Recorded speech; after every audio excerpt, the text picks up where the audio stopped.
The child. Winston Churchill was born into the privileged world of the British aristocracy on November 30, 1874.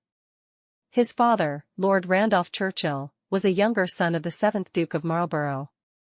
His mother, Jenny Jerome, was the daughter of an American business tycoon, Leonard Jerome. Winston's childhood was not a particularly happy one. Like many Victorian parents, Lord and Ext Lady Randolph Churchill were distant. The family nanny, Mrs. Everest, became a surrogate mother to Winston and his younger brother, John S. Churchill.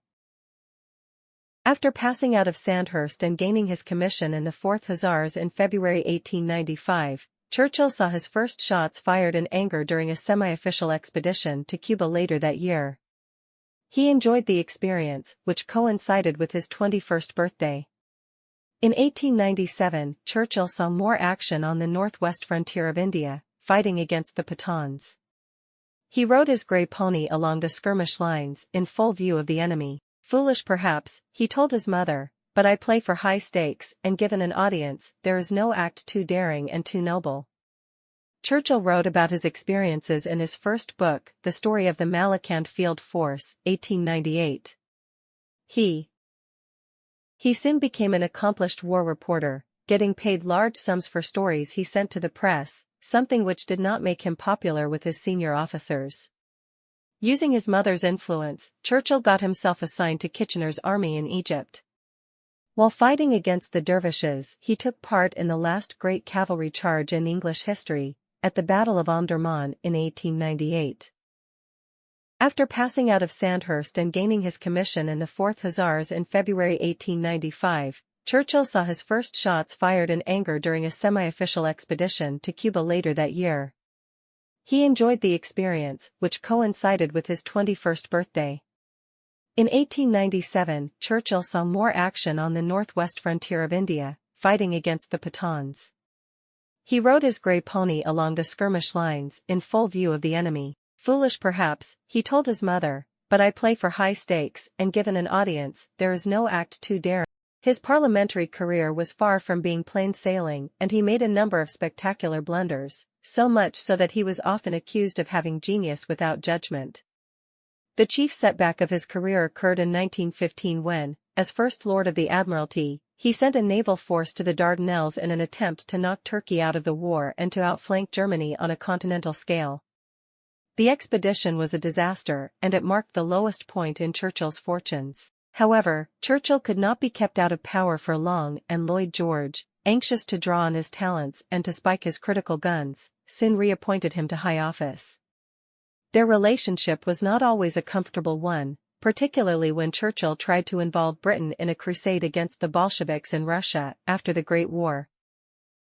Between 1922 and 1924, Churchill left the Liberal Party and, after some hesitation, rejoined the Conservatives. "Anyone could rat," he remarked complacently, "but it took a certain ingenuity to re-rat."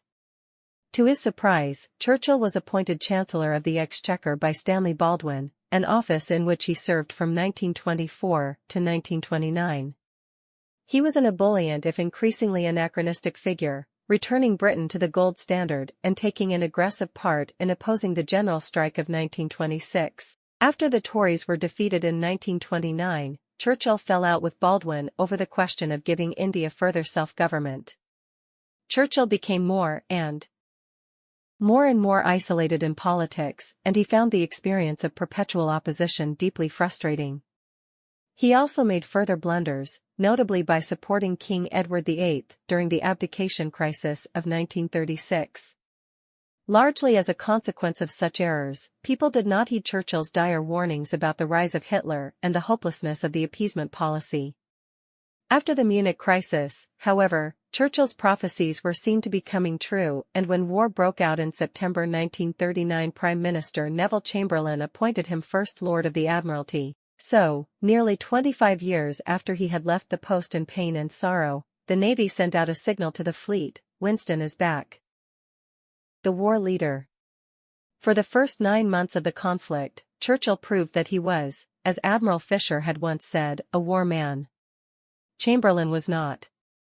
Consequently, the failures of the Norwegian campaign were blamed on the Pacific Prime Minister rather than the belligerent First Lord, and, when Chamberlain resigned after criticisms in the House of Commons, Churchill became leader of a coalition government. The date was May 10, 1940. It was Churchill's, as well as Britain's, finest hour. When the German armies conquered France and Britain faced the Blitz, Churchill embodied his country's will to resist. His oratory proved an inspiration. When asked exactly what Churchill did to win the war, Clement Attlee, the Labour leader who served in the coalition government, replied, "Talk about it." Churchill talked incessantly, in private as well as in public. To the astonishment of his private secretary, Jacques Colville, he once spent an entire luncheon addressing himself exclusively to the marmalade cat. Churchill devoted much of his energy to trying to persuade President Roosevelt to support him in the war. He wrote the president copious letters and established a strong personal relationship with him, and he managed to get American help in the Atlantic, where until 1943 Britain's lifeline to the New World was always under severe threat from German U-boats. Despite Churchill's championship of Edward VIII, and despite his habit of arriving late for meetings with the neurotically punctual king at Buckingham Palace, he achieved good relations with George VI and his family.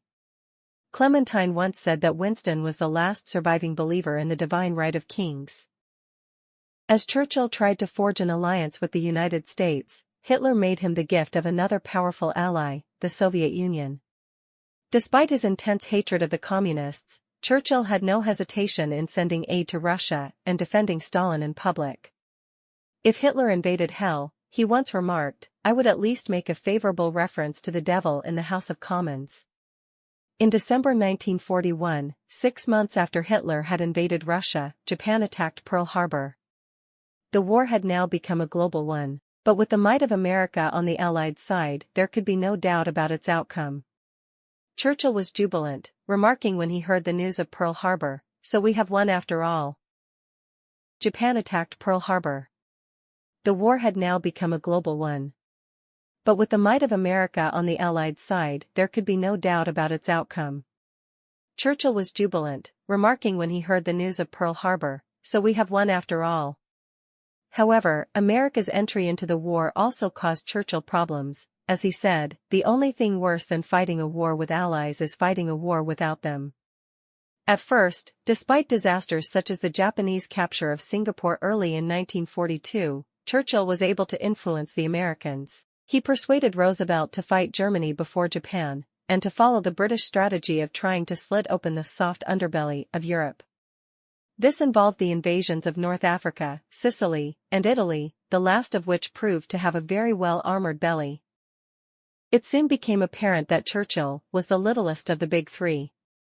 At the Tehran conference in November 1943, he said, "The poor little English donkey was squeezed between the great Russian bear and the mighty American buffalo, yet only he knew the way home."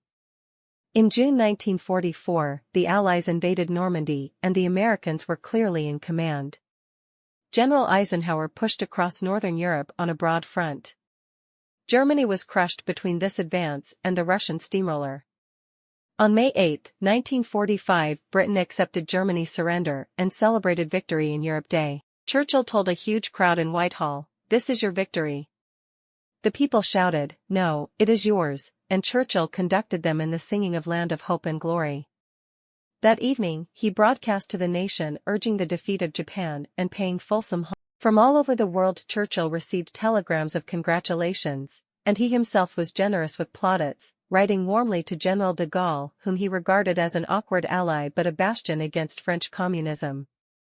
But although victory was widely celebrated throughout Britain, the war in the Far East had a further 3 months to run. The atomic bombing of Hiroshima and Nagasaki finally brought the global conflict to a conclusion. But at the pinnacle of military victory, Churchill tasted the bitterness of political defeat.